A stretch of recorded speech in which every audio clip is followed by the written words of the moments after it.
Roma Wines. R-O-M-A.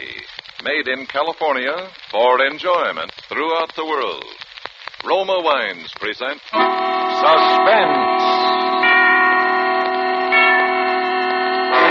Tonight, Roma Wines bring you Mr. James Stewart as star of Consequence, a suspense play produced, edited, and directed for Roma Wines by William Spear. Suspense, radio's outstanding theater of thrills, is presented for your enjoyment by Roma Wines. That's R-O-M-A, Roma Wines. Those excellent California wines that can add so much pleasantness to the way you live, to your happiness in entertaining guests, to your enjoyment of everyday meals. Yes, right now a glassful would be very pleasant, as Roma Wines bring you James Stewart in a remarkable tale of Suspense. Maybe the costume was the decisive factor. Or maybe it would have happened anyway. In any event, the occasion was the 10th reunion. And the class of 29, as such occasions demand, were all dressed identically in cowboy suits. And there was Ted Wolfe, whom I hadn't seen in 10 years, although in college he'd been by far my closest friend. And so, of course, I brought him home to dinner. And Gwen managed to be quite charming, even though it was the maid's night out. She didn't even kick about the oven. And that's how it started out, just like that. Just like any pleasant, casual little evening. Oh, Gwen, that was a wonderful meal. Last one I'll get like that for a while. Thank you, sir. Well, have you really got to go tonight, Ted? Can't you take another day or so? Oh, not very well. Got my plane reservations and everything. Anyway, I told him I'd be back this week, and tonight's just about the deadline if I'm going to make it. Well, what time's your plane? 3 a.m. Oh, say, that reminds me. I can't go aboard in this thing. Oh, you probably will. I think you're both kind of stuck on yourselves in those cowboy outfits. Worse than a couple of kids. Sure, I'm going to wear mine to the hospital tomorrow. No kidding. Oh, people will think I'm nuts. All right, spoil sport. I'll call the hotel later. They'll bring your bags over here. You can change here. Although I should think a cowboy suit would be a sensation in Ecuador. Are you really going to Ecuador, Ted? At first I thought it must be a joke. No, well, you heard me talk about the work Ted's doing down there. I know, but Ecuador? Well, they got to have medical care out on those plantations some way, and I like it. I don't see how you stand it. Living like a hermit, cut off from civilization and not making... Well, I mean, they can't possibly pay you... No, Gwen. Oh, what time is it? Oh, goodness, I've got to run. Oh, are you leaving us, Gwen? Yes, I promised Mother I'd come out to the country tonight. Anyway, I know you two would much rather talk over old times by yourselves. I'm sorry. Well, in case I don't see you again, thanks for everything. It's been swell. Well, you're coming back sometime, aren't you? Maybe 5 years, maybe 10, maybe never. Oh, silly. You come back next year and plan to stay for a while. I am sorry I have to go, but you two have a nice evening. Oh, there are eggs in the icebox, Phil. Did he always have to have fried eggs at night when he was in college, Ted? That's Phil, all right. Well, goodbye, darling. No, don't even get up to come to the door. Now, I'll phone you tomorrow night. Bye, Gwen. Have a good trip, Ted. Bye. Bye. You're a lucky man, Phil. Am I? I suppose you know that the main reason I came to this shindig at all was to see you. Why me? It's been a long time since you and I had the same dreams, Ted. You haven't lost them, though. You're still in there pitching. Oh, yes. Private practice. 2 cars in the garage, 2 chickens in the pot. That's the kind of ball I've been pitching the past 10 years, and it's the kind I'll keep on pitching until some other doc says coronary thrombosis and they carry me out. You can't kid me, Phil. You're happy. And I'd just about given up the idea that there was such a thing as a happy man. And now you think you found one. I know I have. I knew it the minute I came into this room. I knew it the minute I saw her. Gwen? Yes, Gwen. I hate Gwen. You what? And what's more, she hates me. Oh, it's nothing that shows on the surface. We get along because we have to, because my reputation would suffer if we didn't. Phil, you can't be serious. No? Why do you think I've given up every dream I've ever had? Why do you think I spend my life treating the imaginary ills of a lot of wealthy hypochondriacs? So Gwen can have this and Gwen can do that. So Gwen can satisfy every greedy instinct and every petty, rotten ambition any woman ever had. Good Lord. I never realized. Well, you've got to do something about it, Phil. You got to get out. Go to another city. Go to another country. Yeah, she'd be after me like a hawk. She'd have me up before the medical association. Oh, there are 1,001 things she'd do and would do. I've thought every way there is. There's no use. Well, now I've got that off my chest. Now you know. I'm sorry I disillusioned you. Dr. Martin. Oh? Yes, well, now? Oh, right. I'll be right down. Hey, you're not going out now. I want to talk to you. No, I'm still a doctor. Even Gwen can't stop that. I'll be back before you leave, though. If you want to stick around, I'd sort of like to ride out the airport with you. Is it really important, Phil? Yeah. Now, just make yourself at home. You can fix anything you want out in the kitchen, but look out for that oven, though. It leaks when you turn it off wrong. I won't be long. Okay. I'll wait, Doctor. Thanks, Doctor. Kind of hoped you would, Ted.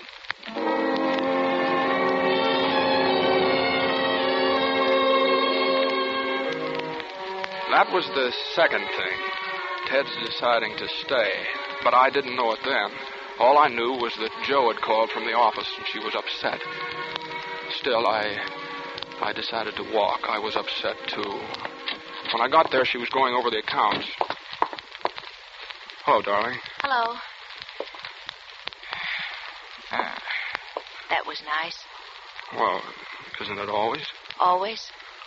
Terribly. Well, what are you doing?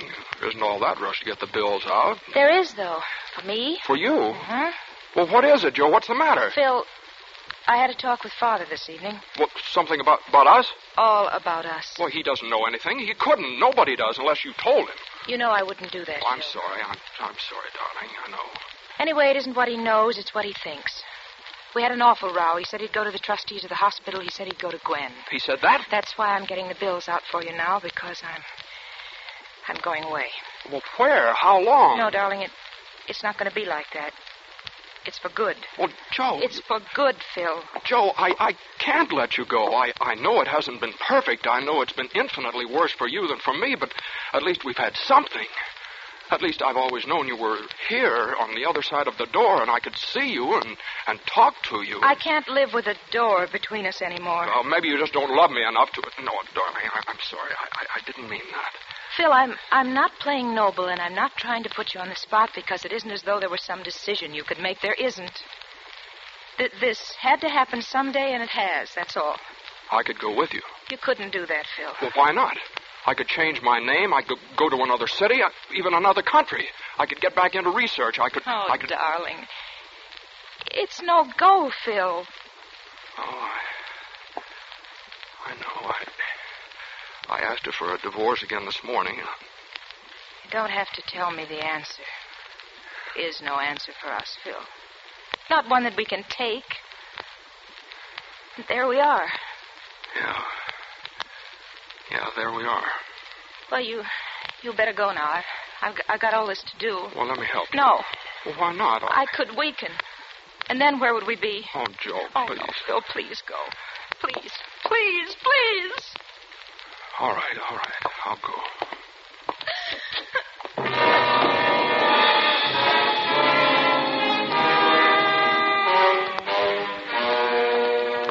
I don't know how long I walked that night or where. Perhaps most men are weak and never know it.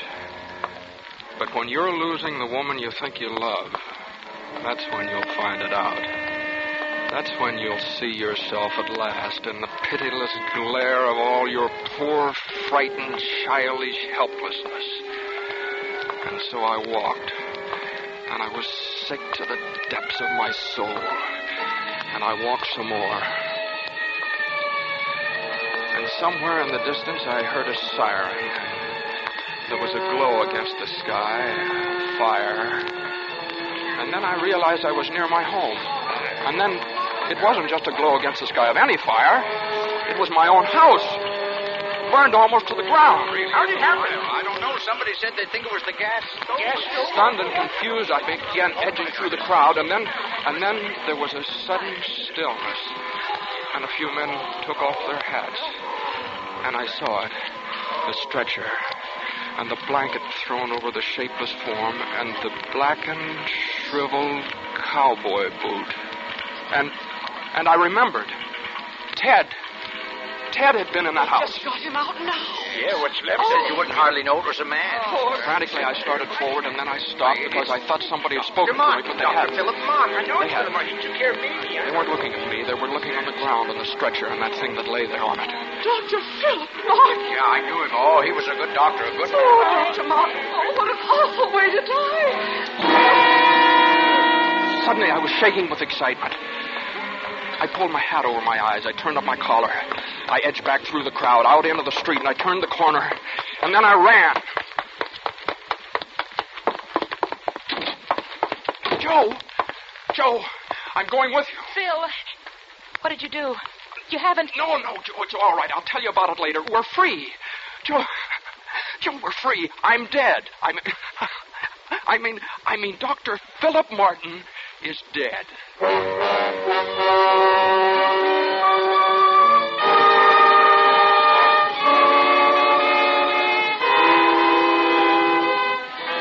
For Suspense, Roma Wines are bringing you as star James Stewart in Consequence by George Sklar and Vladimir Posner.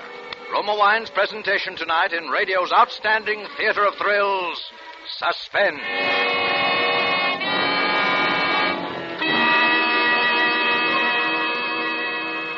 Between the acts of Suspense, this is Truman Bradley for Roma Wines.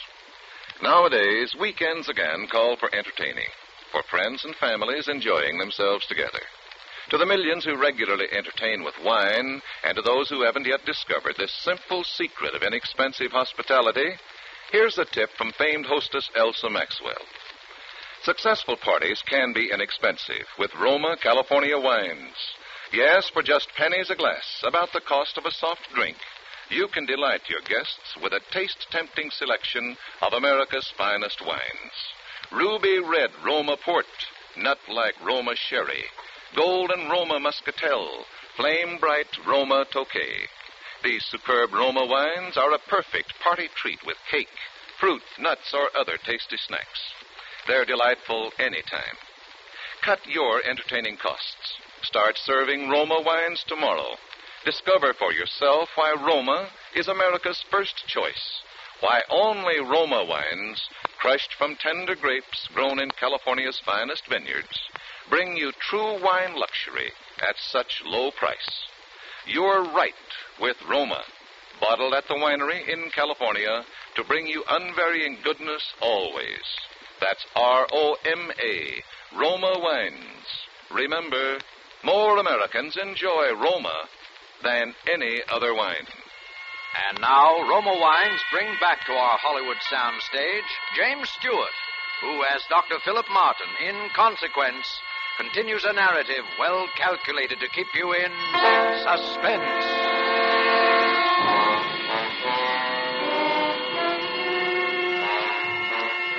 There must be something of the criminal in every man, because it seemed that I knew automatically everything I would have to do and how I was going to do it.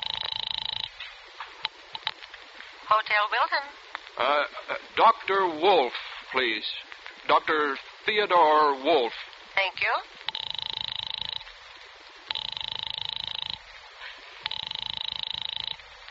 I'm sorry, sir. Dr. Wolf doesn't answer. Oh, say, what's the number of his room again? I'd like to drop him a note.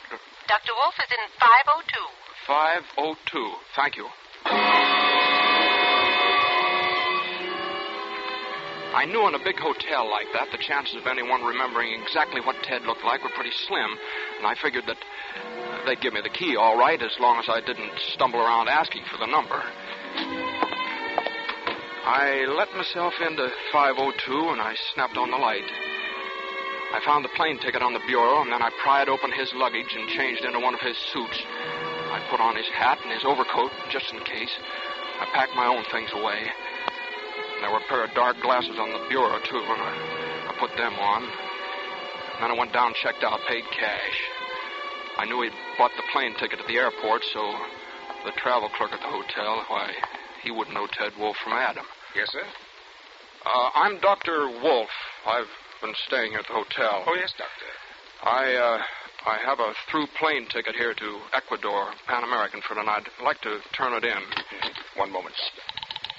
Oh, that's Dr. Dr. Theodore Wolf. Thank you. Hello, Pan American, Wilton Hotel.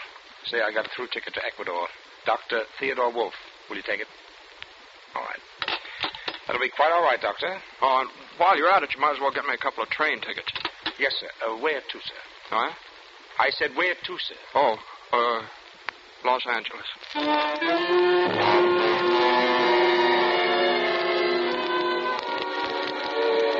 We'd taken care of everything. A note to my bank, supposedly from Ted, enclosing Philip Martin's check for $5,000, and a letter in my own handwriting explaining that I'd agreed to lend him that amount, and asking the bank to forward the money to my account in Los Angeles. My account is Ted Wolf. And we drafted a letter to the people in Ecuador, and in Los Angeles, Jo became Mrs. Ted Wolf. At first, everything clicked.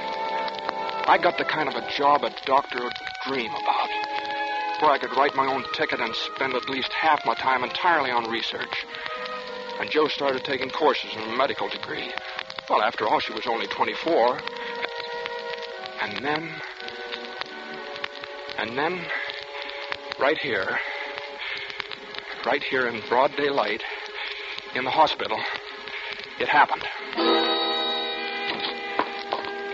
Hello. Jo, pack a bag as quick as you can. Just enough for 2 or 3 days in the mountains. As fast as you can. Phil. It's Gwen. I saw her just now upstairs in the reception room. Gwen, are you sure? Absolutely sure. Oh, no, couldn't it be a coincidence, Phil? I mean, couldn't Gwen maybe just have happened to be... Maybe. Now, listen, Jo.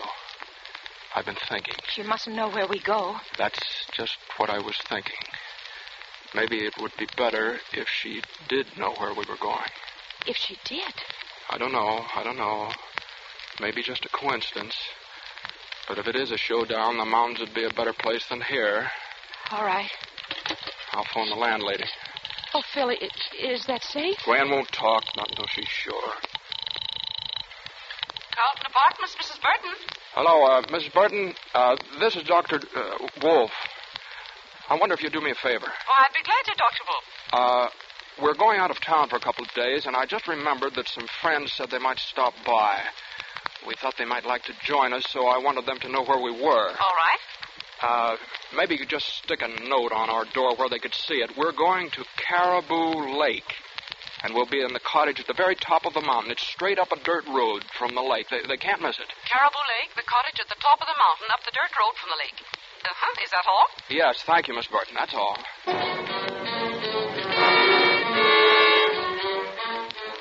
Caribou Lake is nothing much more than just a general store where you can buy bait and hire boats and cottages. And that time of year, there's hardly anybody there except the people who run the store. And our cottage was a good 3 miles away up a twisting dirt road running above the lake. But you could see it good and plain even at night when the lights were on. We stopped at the store and both went in to buy the things we needed, food and kerosene, matches, and stuff like that. Then we went on up the mountain. By that time, it was almost dark, and Jo fixed something for us to eat. Neither one of us could touch it. We were watching the road for lights of a car. It was about 8:30 when we saw them.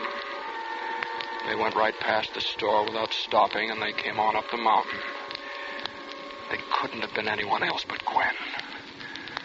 Well, she didn't waste any time.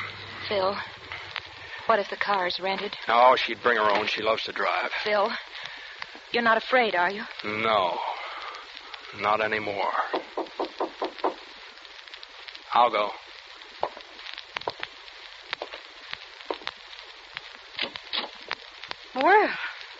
Well, this is a surprise. Hello, Gwen. Dr. Martin.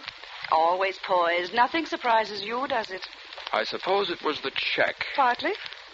And then I happened to notice that a Dr. Theodore Wolf had married a Miss Josephine Reynolds in Los Angeles. And it did occur to me that your idealistic friend must have been an awfully fast worker. Well, aren't you and your bride going to ask me in? Come in, Mrs. Martin. Thank you. Quite cozy, aren't you? We have been. Well, I'm sorry to break up your little idyll. Cut it out, Gwen. What do you want? Why, my dear man, what do you think I want? The way things are now, you've got $200,000 worth of life insurance coming to you. Why don't you let us alone? Philip, I don't know whether you realize how much worry and anguish you've caused me. Sure, I know. I know just exactly how much. Then perhaps you also know exactly how you stand with the law in this matter. I don't know about all this impersonation business, except that it would permanently ruin your career. But I do know that the laws covering bigamy are quite drastic. I used to think that money meant everything to you, Gwen. I guess it doesn't. I don't feel called upon to accept rebukes from you, Philip, for anything. Not after what you have done. I feel that I'm being most generous to both of you. What is it exactly you want, Gwen? Either you come back and we'll explain the whole thing as amnesia or something, or you'll both go to jail. How could you? You shut up. Listen. Does anybody else know about this? Of course not. Nobody knows you came out here, or why? After all, Philip, I do have some pride left. I just said I was taking a little trip to New York to forget. All right. Now just give us a couple of minutes to talk things over, will you? Alone. Very well. Although I don't see that there's very much to talk about. Will you go outside, or shall we? I'll go. I'll wait in the car. Oh, Phil. It's all right, Joe. I don't mind now. Neither do I. Do you think you can do it? Me? Yes, I'll have to have an alibi. Have you thought about how... Yeah, all day, I guess. But it's all right. It's good. She'll disappear the same way I did. Fire? Yeah. Only I'll have to be down at the store when it happens. This place will go up like kindling. And when they pull her out, they'll think it's you. Nobody knows she's here. And I'll be there to say it is you. How are you going to I got that all fixed. It's down in the cellar. All you have to do is... Here. Use this hatchet. Can you? Yes, I will. And then go out to the car and get on the floor in the back seat under a blanket. Lock it from the inside. I can probably get away right afterwards. All right, Phil. I'll see you in the car. The whole thing shouldn't take more than a couple of hours. Phil, you're not afraid. Are you? No. I'm glad. Gwen? Yes? Come on in. Well, have you decided? Yes. You might as well eat with us. There'll be a few details to talk over. I'm not sure I feel much like eating in this house, Philip. Well, I'm not going to start back hungry. Give me the keys to your car, will you? It's blocking mine. I've got to go down to the store and get something for dinner. Really, Philip? Oh, stop griping. You've won. Give me the keys. Very well. But I wouldn't try any mad dashes if I were you. Now, don't be a fool, Gwen. No, I don't suppose you would. Alone. She went in, and I took the keys. First, I went around back and down cellar. I put a lot of old newspapers around the wood pile and doused the whole thing with kerosene. Then I cut a stub of a plumber's candle and set it on the papers and lit it. I knew just about how long it would take the candle to burn down, about 45 minutes, something like that. And then I went out and got in Gwen's car and started down the mountain without lights. At the drop above the lake, I put it in low, crammed on the wheels, and jumped out.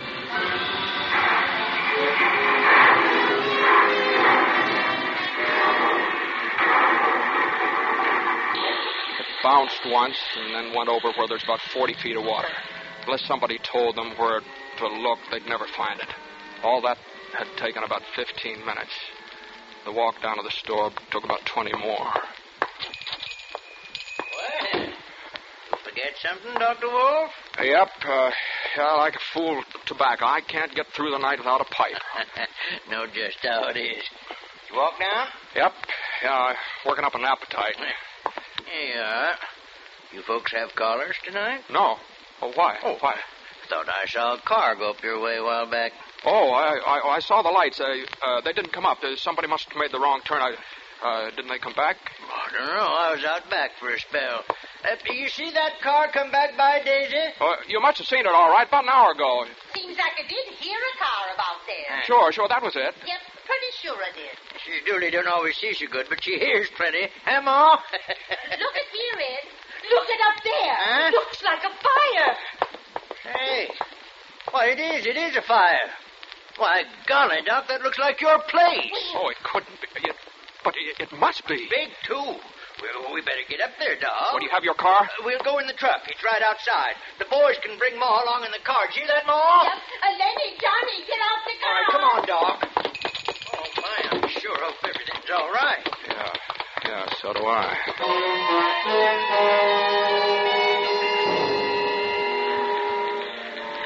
The cottage was all wood and dry, and it was completely gone by the time we got there.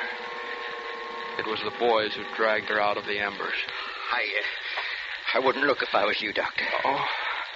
Oh, Joe. Must have been quick anyway. She's burnt almost to nothing. Hey, Ma, you better go on, Doc. We'll take care of everything. All right. Want one of the boys to go with you? No, I'll get in touch with you from town. I'll make the arrangements down there and send down for the... Yes, well, you just go on. We'll see to everything now. All right. I'm awful sorry, Dr. Wolf.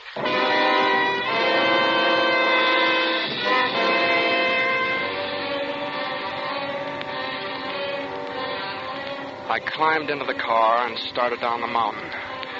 When I was around the first bend, I reached over with one hand and touched the blanket on the floor behind me. Are you all right? Yes, Philip. I'm quite all right. Gwen.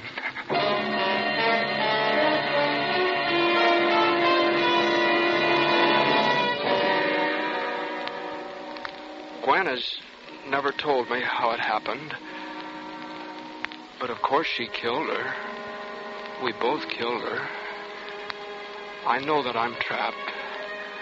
I'm hopelessly, irrevocably trapped by the terrible burden of guilt we share between us, as she is. I know now that two people held together by such a frightful bond cannot both go on living, for that bond can be broken in only one way. One of the two must die. And so I write this only to have the true facts brought to light in the event of such a death. For no matter how innocent it may appear, no matter how natural the cause, no matter how plausible the accident, it will be no accident. It will be murder. Cold-blooded, calculated, deliberate murder.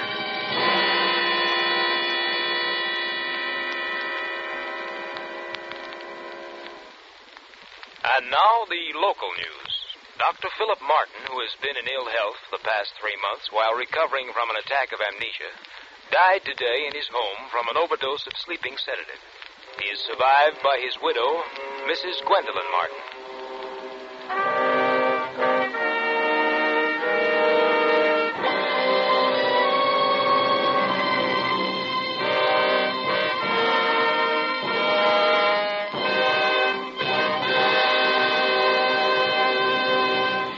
Suspense. Presented by Roma Wines, R-O-M-A, made in California for enjoyment throughout the world. Before we hear again from James Stewart, the star of Consequence, tonight's suspense play, this is Truman Bradley for Roma Wines. Here's a suggestion that will make tomorrow night's fish dinner a meal to remember. Delight your family by serving delicious pale gold Roma California Sauterne. The delightful bouquet and delicate, tempting taste of Roma Sauterne bring out the flavor fullness, the real appetizing goodness of fish or fowl, lend an air of friendly companionship to the meal. And best of all, you can enjoy Roma Sauterne often. It costs so little, actually only pennies a glass. Join the millions who have made Roma America's first choice. The reason? Roma gives you true wine taste luxury at low price. Make Roma Sauterne with seafood a regular Friday night custom. Get several bottles of delicious, inexpensive Roma Sauterne tomorrow. Insist on Roma, R-O-M-A, Roma Wines, made in California for enjoyment throughout the world. This is Jimmy Stewart again. Suspense is a radio show that got started just about the time I first found myself overseas. And with everybody, it has always been one of the 2 or 3 top favorites. I've been looking forward for a long time to my appearance with the show tonight. And next Thursday, that very swell actor Richard Green will be your star in his first broadcast since he joined the British Army 4.5 years ago. Next Thursday, same time, Roma Wines will bring you Mr. Richard Green as star of Suspense, radio's outstanding theater of thrills. Produced by William Spear for the Roma Wine Company of Fresno, California. This is CBS, the Columbia Broadcasting System.